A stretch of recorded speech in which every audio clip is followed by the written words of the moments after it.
All right. Good morning, everybody, and welcome to the Lifelong Learning Society's Riverside Doctor Series lecture. I'm here this morning to introduce today's speaker, Garnet Gilmore. She'll be a familiar face to many of you as she's from our premier sponsor, Warwick Forest. Garnet is a lifelong resident of Virginia. She grew up in West Point before eventually moving to Pocosin. She graduated from William and Mary with a Bachelor of Science in Psychology and a major in business. She has a passion for working with seniors and enjoys the friendships that develop as a result. Garnet has a heart for senior living and is a licensed nursing home administrator, as well as a certified dementia practitioner and a certified senior advisor. She currently works at Warwick Forest and has been there for the past 7 years. Garnet is always willing to answer any questions you may have about senior living options. Right, and without further ado, here is Garnet. Okay, thank you. And hello and welcome to everyone. In the next hour, I'm going to share information with you that you can use to make some very intentional decisions about your future, your life plan, your long-term care planning. And I'm going to go through a presentation, and then if you have a question, just type it in the chat. Mackenzie is going to read them, and I'll take them at the end. Okay, ready, Mackenzie? Okay, thanks so much. So let's jump in and let's get started. Long-term care planning is not something that people are eager to do, but just something to remind you in the very beginning that this is not end-of-life planning. It's planning how and where you want to live the rest of your life. So planning for your future, some of the things that is really good to think about is, and ask is, what is long-term care and why should I plan for it? There are some considerations that you need to keep in mind, but making and selecting your options and looking at your options while you're healthy and active right now, while you have choices that you may not have when things start to change, is always a good idea.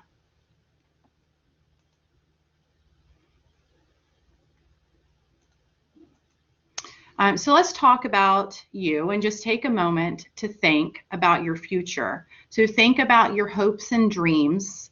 Most say they want to be in good health, they want to maintain independence, and they want to have enough money to spend the rest of their life living comfortably. But also you need to think about your fears. We plan for long-term care for the same reasons that we plan for any other major life event. We want to maximize hope and we want to minimize those fears. And you can't plan for everything, but you can ensure that you have contingency plans in place so that if and when the unexpected occurs, you're covered. Planning for long-term care needs to begin before you need it. And it includes taking actions which extend your health and independence right now and are likely to extend the window of time before you need care. You can't plan for it once you need it. You can only hope that your loved ones know your wishes and they make the appropriate choices that you would want to make for yourself. So maybe you're thinking, I'm hoping that I'm not going to need any help. Most of us need help. So this shows that people over age 65 or plus are going to need some type of long-term care plan. 40% of people over 65 eventually need to enter a nursing home, and you're looking at about 3 years of coverage that you're going to need for the cost of care. So these are some things that we could need care for, and we're going to just look at each individual one. And for skilled nursing care and rehab, that's maybe there's an accident or there's a surgery and you need to go to a rehab, or maybe instead of going to a rehab, you go home. Your health insurance, Medicare, that's going to pay for those things. Maybe you may eventually need a companion that's going to help with meal preparation service, transportation. You need someone like a home health aide that's going to provide help with bathing and dressing. There's, maybe you decide that your home is too much and you need assisted living, or you or a spouse needs memory care. Those are the things, including long-term nursing care, that are not covered by your health insurance. your health insurance will not pay for these to come in. They only pay for the skilled nursing and rehab or the home health care, and that is actually for a very limited short period of time. It's not for an extended amount of time. So questions to ask yourself. The one that most people think of first is, what is this care going to cost? Private nursing care and assisted living annual cost, assisted living is around $73,000 a year. Private nursing care is around $110,000 a year. And if you were to hire a home health aide to come into your home for only 8 hours a day, that's going to cost you around $52,000 a year. If you needed more hours with the home health aide and you bumped it up to say 16 hours a day, that you're looking at around $13,000 a month. Another important question to ask yourself is, as you age, who's going to keep you safe and keep you well? So if you do eventually need care, who will do the work? It's not going to be able to be you, especially if you're sick and you're in the middle of needing care. So is it going to be your spouse? Is it going to be your children? A lot of times these type of things are time consuming, coordinating care. And the next important question to ask yourself is, how can you access quality service? So I'm sure this is not new news. How can you access quality service? We have 10,000 baby boomers turning 65 daily. For the next 10 years, they have names for this, the silver tsunami. And there are states where it's already reached a crisis level. So for instance, in Maine, a fifth of its population is older than 65. And across the country, the numbers of seniors will grow more than 40 million. They're expected to double between 2015 and 2050. And the population of folks turning over 85 is expected to triple. So a consideration in your long-term care plan is, are you going to be able to access quality services when the time comes that you need it?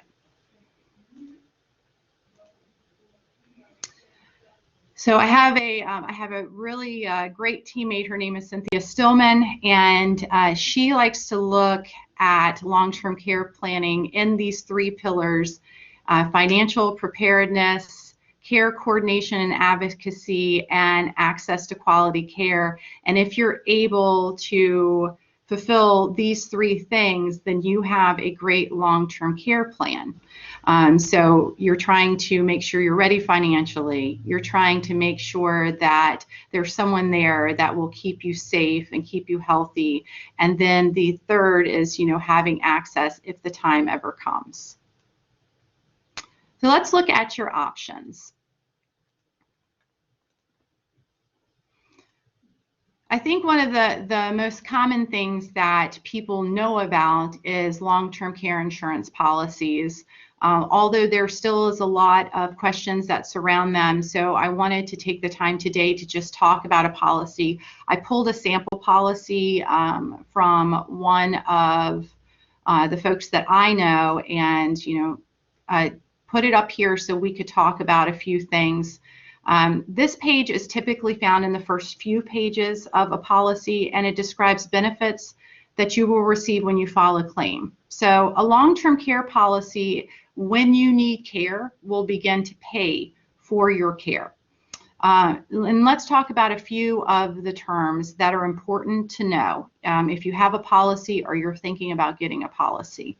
Elimination period. So the elimination period, you need to always know what your elimination period is. And this is the amount of time that you will be expected to pay privately before you can begin to receive coverage from your long-term care insurance. This specific policy is typical of what we normally see. You pay for care for 90 days before your policy will begin to pay for your care. And what does that look like? Say you or a spouse needed memory care and you were expected to pay privately for 90 days prior to the start date of the policy. Memory care, it's going to cost you around $18,000 for 90 days of care. So being informed and knowing what is expected of you from your policy and being financially prepared for that is extremely important. Another thing that is good to know if you have a policy or are thinking of getting a policy is the benefit period. What is your benefit period? This is the length of time that a policy will pay out. So if you need coverage past that point, you will be expected to pay privately. So this policy, specific policy, is for 3 years. Anything after 3 years, this policy holder is going to have to be financially prepared for, which is a little hard to be financially prepared for the unknown. They do have a stay-at-home lifetime benefit amount. That it's a couple of different things. It helps you make home modifications and has some caregiver training and home safety checks.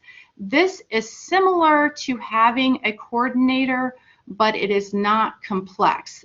This is not going to advocate for you.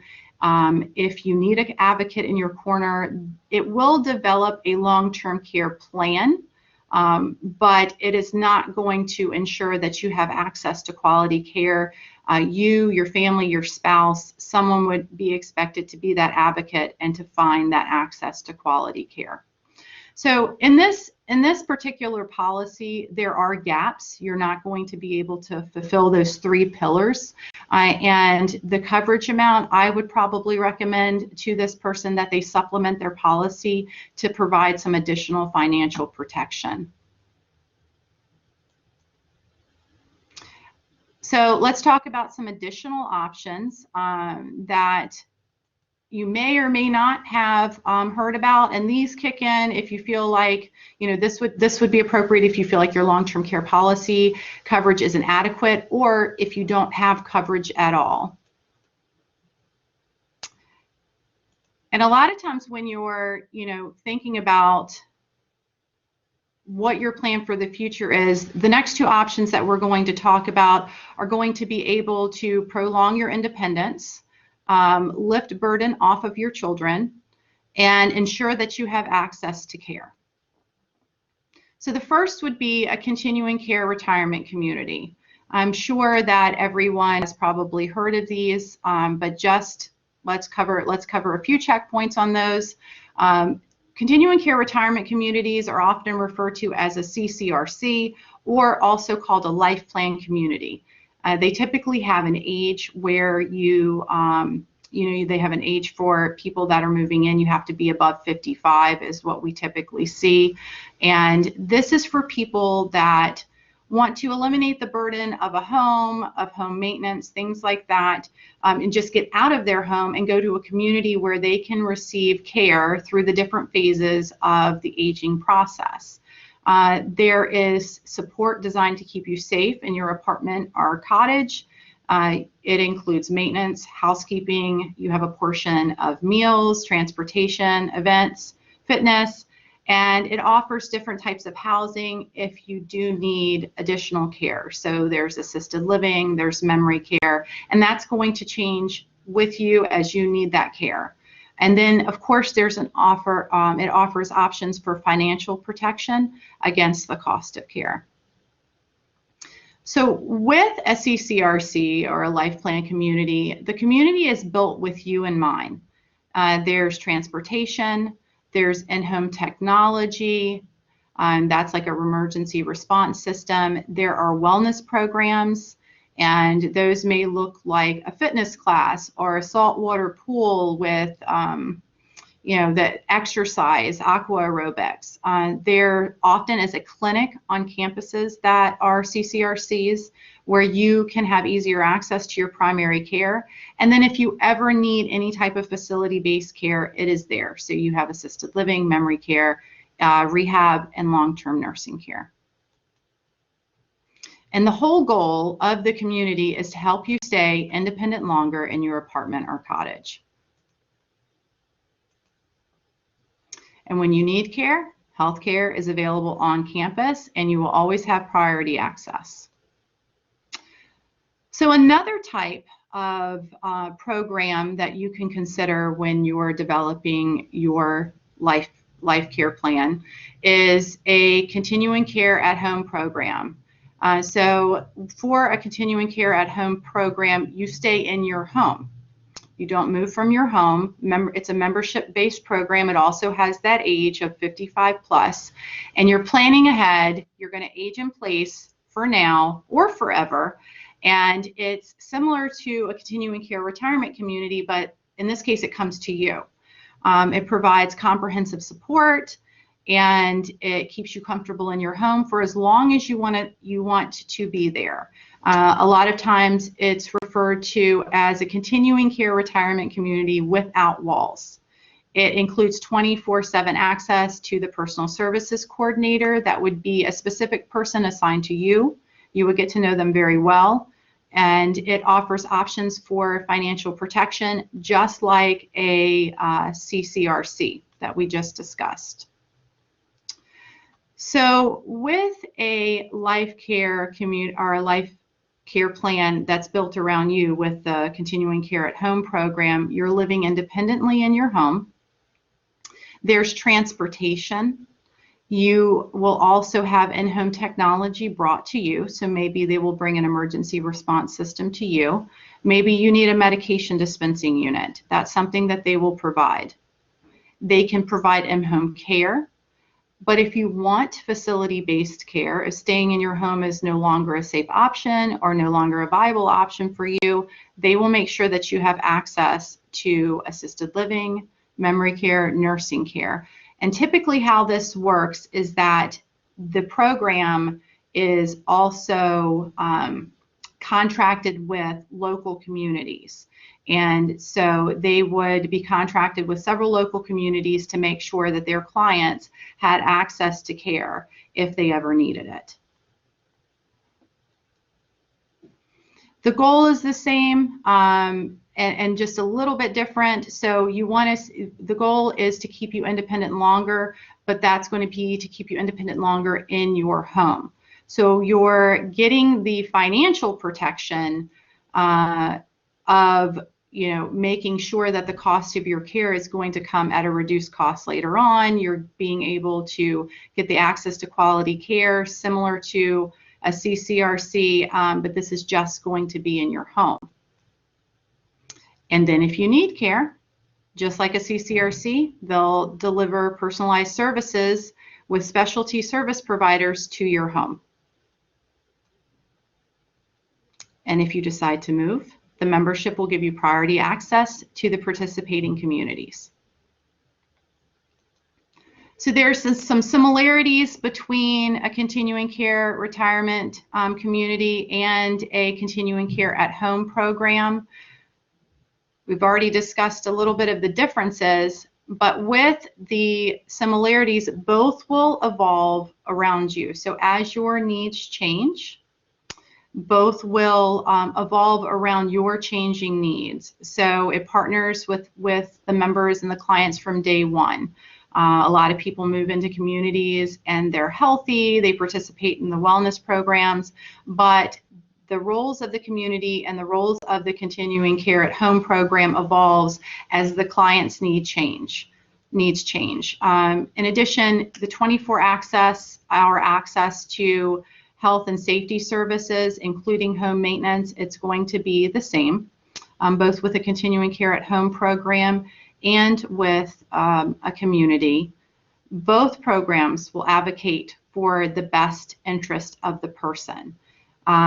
If there is something that is concerning to you or something that you feel needs to change, both programs will be your advocate. And especially in the case when you can't be your own advocate. And they both work with skilled medical care to ensure smooth transitions. So if you need assisted living, if you need memory care, if you need rehab, the transition will be handled by the team, and you don't need to concern yourself with making sure that you're getting to assisted living on your own. There's a whole team of people to help you. It works with members to identify the right time to move.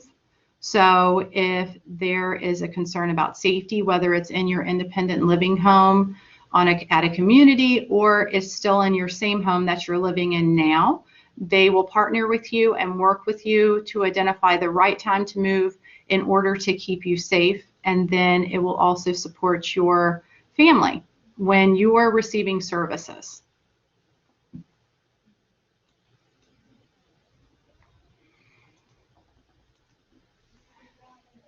So all three of the options that we discussed, long-term care policies, a continuing care at home program, and a continuing care retirement community, they're all going to offer you financial protection.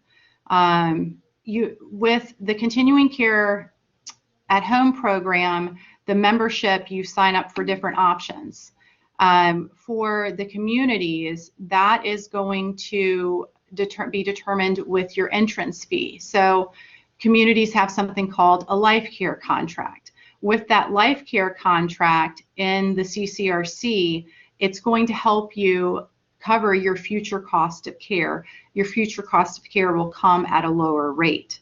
With the continuing care at home program, depending on your contract that you sign, you will have a daily benefit amount, and that will help you cover the cost of care in the future as well.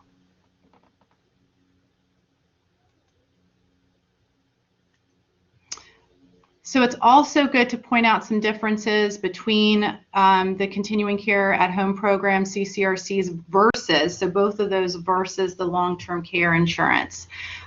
So with the community of, the CCRC and the continuing care at home program, they are going to provide you the personal care coordination, whereas the long-term care insurance is going to provide you very little to no care coordination.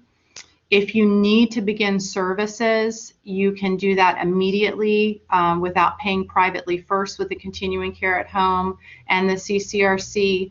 But with the long-term care insurance, like the policy we looked at had a 90-day elimination period, you're going to see on average between 30 to 100 days of an elimination period with the long-term care insurance. The long-term care insurance also expects you to qualify. So you need to qualify with 2 or more activities of daily living. Activities of daily living are dressing, eating, toileting. So also it will help with bathing and dressing. So you need to have 2 or more of those, not just one, before you can start claiming benefits. Whereas when you live at a CCRC or you have the continuing care at home program, there is no medical approval necessary. You come to the community, you come to the continuing care at home program, and you say, I'm ready to start receiving services, and you start receiving services. And that comes into with claims. There's no need to file a claim with either the continuing care at home or the community, but you have to submit claims. A lot of times they're ongoing with long-term care insurances. So they need to approve you, and then they need to continuously approve you while you're using services, so they will reevaluate your care needs from time to time. And then, of course, they're not going to be ensuring you access to care. You, your loved one, your spouse, they're going to have to be able to find the community and the care that you need. The long-term care insurance will not do that, as opposed to a CCRC or a continuing care at home. So the presentation today, I thought it was going to be right around 30 minutes. Mackenzie, we're running right at 11:25. I'm going to take your questions, and hopefully we can engage in some conversation. But when you're planning for your future, there's a lot of questions. There are a lot of uncertainties, and Cynthia and myself, we both are always willing to answer your questions. We're excited to hear from you. You won't be pressured into anything, but just as you start to think through things and develop your questions, I think it's a really good idea to reach out and say, hey, I was thinking about this. What happens in this case? That type of thing. So I'm leaving this up on our screen for a moment, so that you have contact numbers to 2 groups that can help you. So Warwick Forest is a continuing care retirement community, just like we talked about in the presentation. And we're located, that's where I work, we're located at 1004 Old Denby Boulevard, right on the Newport News, York County line. And Choose Home is a continuing care at home program. And they were actually the first in Virginia. And the contact number is right below. And either one of those numbers, we would be able to help you and hopefully answer all of your questions. And so right now, Mackenzie, did you have any questions in the chat for me? So it looks like just one question so far. In the at-home situation, can a person sign up for some services for a lesser dollar amount than they would pay for all the available services? If one is 65 and does not wish to enlist in all services, but may be willing and in need to pay for more complete services at 75 or 80. So there are different programs, and there are different price levels. So yes, the answer is yes. You can, and sometimes you can just sign up for care coordination. They have a plan for just for that. So I would call that number and get them to send you some pricing. Or if Mackenzie, if you have I think it was the gentleman's name that wrote in, we could coordinate and get your address and get you some information in the mail. Okay. Yes, Mr. Williams, I can. I'll email you after class to see if you'd like any follow-up. And the next question is, how much do monthly costs increase when a person in independent living goes into assisted living or memory care? So your cost of care when you are in assisted living is going to depend on your apartment size and your care needs. So someone moving into a smaller apartment in assisted living and only needing help with medication management is going to cost less than someone moving into a larger apartment and needing help with bathing and dressing. So it really just depends, but I can give you a range. You're looking at approximately for care, assisted living starts at about $4,000. And depending on your apartment size, you've got some really large apartments. Sometimes in assisted living, that care can go up to $7,700 a month. But if you're concerned about cost of care, you can look at reducing the size of the apartment. And that way your care needs will be taken care of, but you're not paying for space.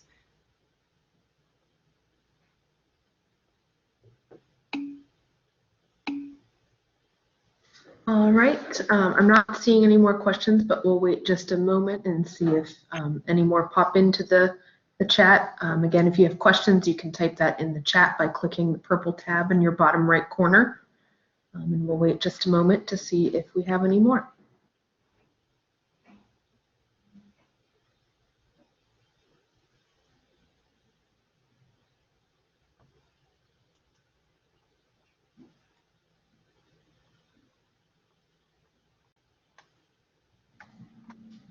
All right. Okay. They said so.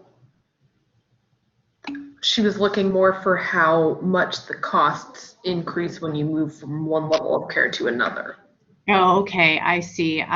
So you're looking at, if you were receiving medication management, it's around, give or take, and I'm just talking specifically a range for our community, around $112 for help with medication management. But when you need help with bathing and dressing, you're looking around $400 or $500 extra. And then if you need additional help after that, that's an increase of about $800. Now, they don't add all of these costs on top of one another. It's added to the base price.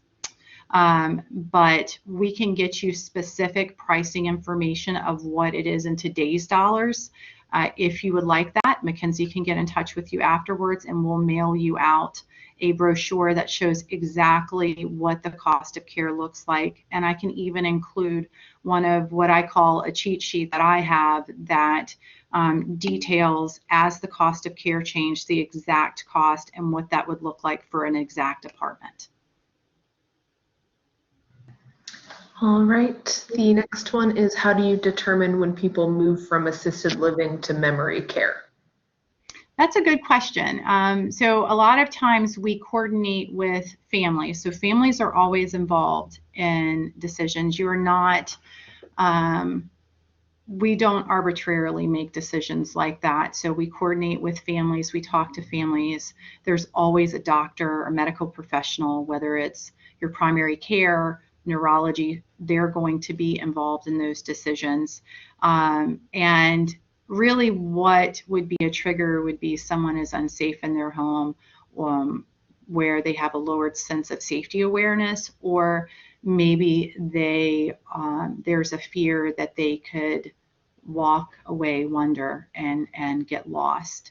So those are the two things that typically with a memory care situation, if you're living in your home now and you're caring for a spouse, or maybe you have a parent that is living in their home alone and you're worried about their cognitively, if they're safe to stay in their home, we would do, and a lot of communities would do an assessment for you. I know with us, there's no cost in an assessment, where we would meet with you and we would do a cognitive exam and just talk to the families about what's going on to see if someone would be appropriate for memory care, and if not, what level of care they would be appropriate for. All right, does Warwick Forest have a rental plan, or when you're not just month to month? So for independent living, you're either paying an entrance fee, and part of that entrance fee, the life care contract, is when you are protecting your assets by purchasing something similar to a long-term care policy. It's going to bring your cost of care down, and then there's a monthly fee associated. Some folks decide to try it before you buy it, and there is a trial period where it's a 2-year contract, where you enter a 2-year contract. That way you can live on campus in either your independent living apartment or cottage before you pay an entrance fee, to see if you like the atmosphere, to see if you are enjoying the services. With assisted living, that is truly a month-to-month rental. There's no entrance fee. There's a community fee to get into the community, which currently is $2,000, and then there's a monthly fee, and there's no lease, quote unquote. It's month to month. Does that answer your question? I think so. She added a monthly rental plan versus a yearly plan, so I think that does. Are the costs per person, or is there a couple's rate? Yeah, the couple's rate will always be reduced. So you have your first person, and then you have your second person that's occupying the same place. So you're not going to pay double. There'll be a couple's rate added to both independent living and assisted living. And what if neither spouse has a family to help make the decision to move to memory care? So we've seen that before, and normally there is someone that's designated as a power of attorney. Maybe it's not a family member, maybe it's friend, maybe it's clergy, or a neighbor. Typically, then it would be discussed with the person's power of attorney.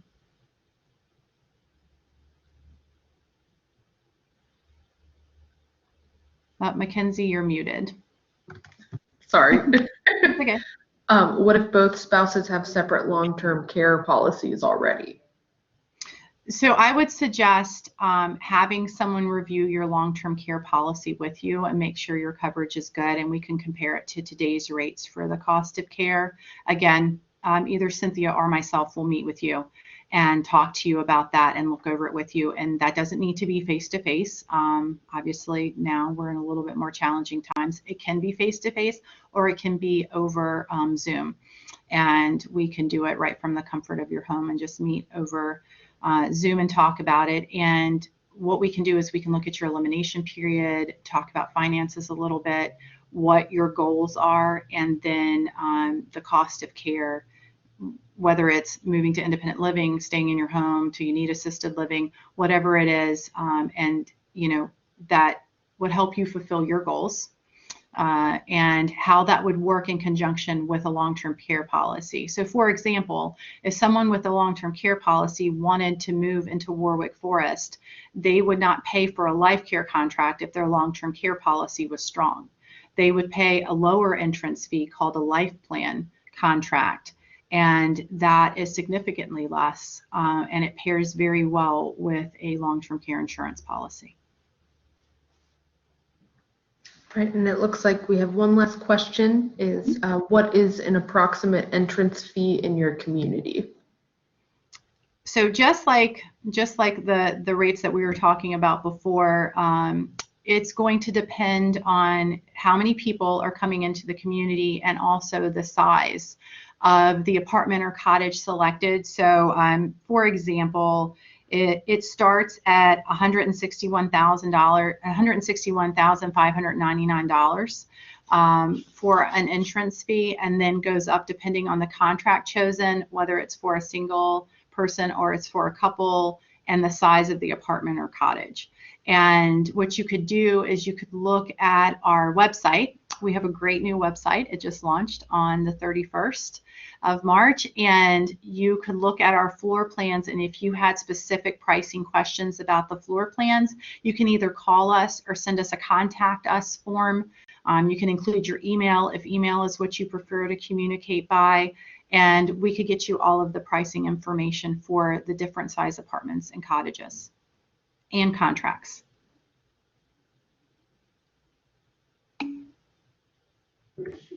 All right, I don't see any more questions. The few members that have asked questions, I'm going to send a follow-up email just to see if they would like any more information or contact information that they may have missed. And then anybody else, if you have questions that you have not asked, go ahead and shoot me an email also, and I can help you get in touch with me. I did see one more come through. Did you see that, Mackenzie? Okay. Long-term care premiums in Virginia had a 65% increase statewide. An option was to decrease policy from unlimited to 600,000. Is that reasonable? So we've seen this. This is actually, in the past, I would say 2 years, we've seen an increase in people coming in very concerned, including our current residents and neighbors here at Warwick Forest, with those increases. It depends. It depends on what she or the policy covers. So if you have an unlimited policy and it reduces it to a 5-year policy and you're able to lower your costs, that may be enough. It just really depends on what you have and what they're trying to reduce it to. And again, can you keep up, because this may not be the first increase.